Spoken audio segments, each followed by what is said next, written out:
அடியேனுடைய ஆச்சாரியனுடைய ஆச்சாரியன், பிராச்சாரியன்னு சொல்லுவோம். குருவின் குரு ஆசுகவி வில்லூர் சுவாமி. அவர்தான் பின்னாடி அந்த சித்திர வடிவிலே எழுந்தருளி இருக்கிறார். அவர் 1913 வருடம் தோன்றியவர். ஒரு 1940கள்ல தமிழ்நாட்டுல வைசூரி அம்மை அதிகமாக வந்தது. அந்த வைசூரியிலே பலர் பலியானார்கள். அப்போ அடியனுடைய பிராச்சாரியன் வில்லூர் சுவாமி, ஸ்ரீநிதி சுவாமி என்பார்கள். அந்த வில்லூர் ஸ்ரீநிதி சுவாமிக்கும் அதே போல வைசூரி நோய் வந்தது.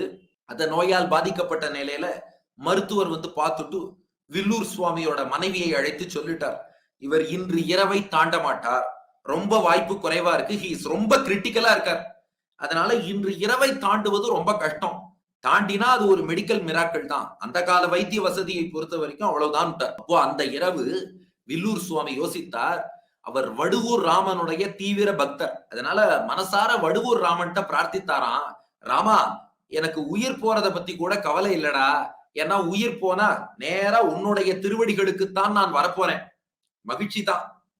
ஆனா என்ன ஒண்ணு, 30 வயசுதான் எனக்கு ஆகிறது, இப்ப என் உயிரை நீ பறிச்சுட்டேன்னா பாக்குறவங்க எல்லாம் என்ன சொல்லுவாங்க, இவன் வாழ்க்கை முழுக்க ராமபக்தன் ராமபக்தன்னு சொன்னான், அந்த ராமனுக்கு ஒரு ஈவிரக்கம் இல்ல, அல்பாயுசுல பக்தன் போயிட்டான், ராமன் வேடிக்கை பார்த்தான்னு உன்னை குறை சொல்லிடுவாங்களேப்பா, ராமா உன்னை குறை சொன்னால் என்னால் பொறுத்து கொள்ள முடியாது, அதற்காகவாவது என் உயிரை நீ காக்க வேண்டும், அதற்காகவாவது என் உயிரை நீ காக்க வேண்டும் என்று தன்னுடைய இஷ்ட தெய்வமான வடுவூர் ராமனை பிரார்த்தித்து அந்த ராம நாமத்திலேயே தொடங்கி 4 ஸ்லோகங்கள்ல, சம்ஸ்கிருதத்துல 4 ஸ்லோகங்கள்ல முழு ராமாயணத்தையும் எழுதுகிறார்.